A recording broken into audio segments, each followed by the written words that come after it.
Look at this crazy thing in the middle of the woods. Look at that.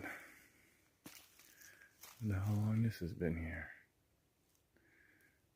Say about the 50s or 60s. I guess somebody used to drive through this area at one time. Because we're a long way away from the goddamn road. That's amazing to me. Nature takes everything back. I guess once there was some sort of road over here, but there ain't anymore. So that's interesting to me. I doubt anybody carried this in here. I guess there used to be some sort of road and they just dropped it off over here.